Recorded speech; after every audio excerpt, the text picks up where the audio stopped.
3 मई 1937 शाम 8 बजे Hindenburg airship Germany के शहर फ्रैंकफर्ट से उड़ान भरता है। मुसाफिरों और क्रू मेंबर के साथ इस एयरशिप में टोटल 97 लोग सवार थे, लेकिन खराब मौसम की वजह से पूरे एयरशिप में आग लग गई और सिर्फ 35 सेकंड में दुनिया की सबसे बड़ी लग्जरियस एयरशिप आग में जलकर खाक हो गई। आखिर ये आग लगी कैसे, आइए जानते हैं। साल 1937। ये उस जमाने में हवाई जहाज तो थे, लेकिन कमर्शियल हवाई जहाज अभी तक नहीं बने थे। उस दौर में हवाई जहाज का इस्तेमाल ज्यादातर मिलिट्री सर्विस के लिए ही होता था, लेकिन पैसेंजर्स के लिए एक बहुत ही स्पेशल जहाज का इस्तेमाल होता था जिसे एयरशिप के नाम से जाना जाता था। इस एयरशिप को हवा में उड़ाने के लिए हाइड्रोजन गैस का इस्तेमाल किया जाता था। दरअसल हाइड्रोजन गैस हवा से हल्की होती है और इसी वजह से इसका इस्तेमाल करके इन एयरशिप को हवा में उड़ाया जाता था। एक समुद्री जहाज को पानी के रास्ते अटलांटिक ओशन को पार करने में कम से कम 5 दिन का वक्त लग जाता था, और वो भी मौसम अच्छा हो तो। लेकिन एक एयरशिप ये दूरी सिर्फ 2 दिन में पूरा कर लिया करती थी, और यही सबसे बड़ा फायदा था इन एयरशिप को बनाने का। लेकिन साल 1937 में एक ऐसा हादसा हो गया जिसने सबको हिला के रख दिया था। ये खौफनाक हादसा जर्मन कंपनी जेफलिन की बनाई हुई एयरशिप हिंडनबर्ग के साथ हुआ था। 778 फीट लंबी हिंडनबर्ग उस दौर की सबसे बड़ी और लग्जरी एयरशिप मानी जाती थी। इसीलिए इस एयरशिप को टाइटैनिक ऑफ द स्काई कहा जाता था, क्योंकि ये टाइटैनिक जैसी समुद्री जहाज के बराबर थी।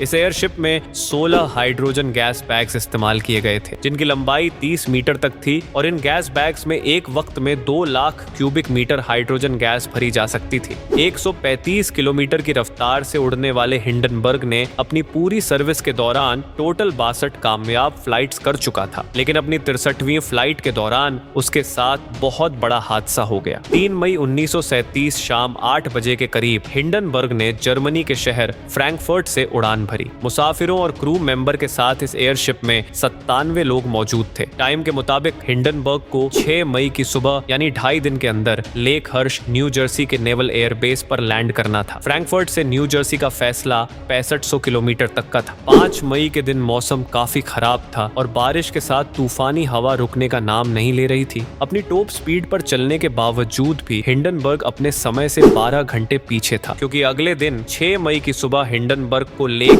हर्ष के नेवल एयरबेस पर लैंड करना था, और यह फासला अब भी 1100 किलोमीटर की दूरी पर था। हिंडनबर्ग के कप्तान मैक्स ब्रूस के पास हिंडनबर्ग को लैंड करवाने और रिटर्न ट्रिप की उड़ान भरने के लिए सिर्फ 16 घंटे बचे थे। 6 मई दोपहर के 3 बजे हिंडनबर्ग लेक हर्ष लैंडिंग साइट के करीब पहुंच जाता है, लेकिन खराब मौसम की वजह से बेस कमांडर ने हिंडनबर्ग को लैंडिंग की इजाजत नहीं दी। मजबूरन कैप्टन मैक्स ब्रूस को एयरशिप को साउथ वेस्ट की तरफ मोड़ना पड़ा ताकि तूफानी हवाओं से दूर जाया जा सके। 2 घंटे बाद शाम 5 बजे के करीब हिंडनबर्ग को लेक हर्ष नेवल एयरवेज के कमांडर की ओर से लैंडिंग करने की इजाजत दे दी गई। ठीक शाम 6:15 पर हिंडनबर्ग अपनी लैंडिंग डेस्टिनेशन की ओर बढ़ रहा था, तब अचानक से हवा का रुख बदलने लगा। एयरशिप को लैंडिंग के लिए हवा के रुख के साथ लैंड करना जरूरी होता था ताकि सॉफ्ट लैंडिंग हो सके। हिंडनबर्ग को भी हवा के रुख के साथ लैंड करना था, लेकिन कैप्टन मैक्स ब्रूस ने लेफ्ट टर्न लेकर लैंड करने का फैसला किया। ऐसा करने से एयरशिप पर बहुत ज्यादा हवा का दबाव बढ़ने वाला था, और कुछ टाइम बाद ही कैप्टन ने महसूस किया कि जहाज का पिछला हिस्सा किसी वजह से भारी होता जा रहा है और धीरे धीरे नीचे झुकता जा रहा है। तब कैप्टन मैक्स ब्रूस ने अपने क्रू मेंबर को एयरशिप के वाटर टैंक से 1000 किलोग्राम पानी को बाहर डंप करने का हुक्म दिया, जहाज को बैलेंस किया जा सके।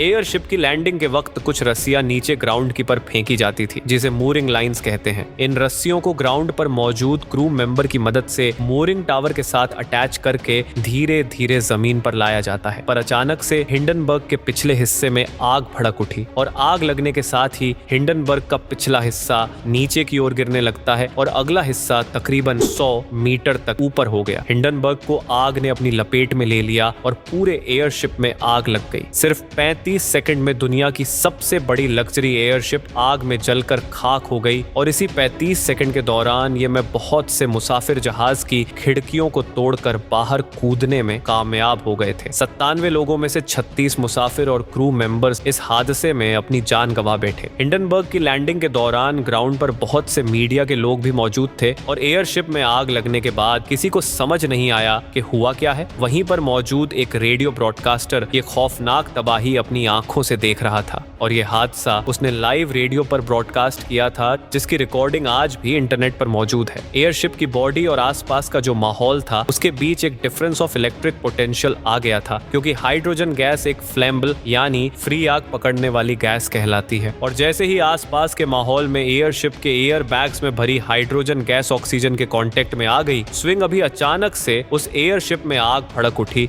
और सिर्फ 35 सेकंड में ये एयरशिप जलकर खाक हो गई। कई सालों से लोग एयरशिप में सफर कर रहे थे, लेकिन हिंडनबर्ग के इस भयानक हादसे के बाद लोगों के दिलों में एक खौफ बैठ गया। इसे हादसे को ध्यान में रखते हुए एयरशिप में सुधार किया गया और कमर्शियल प्लेन बनाना स्टार्ट कर दिया।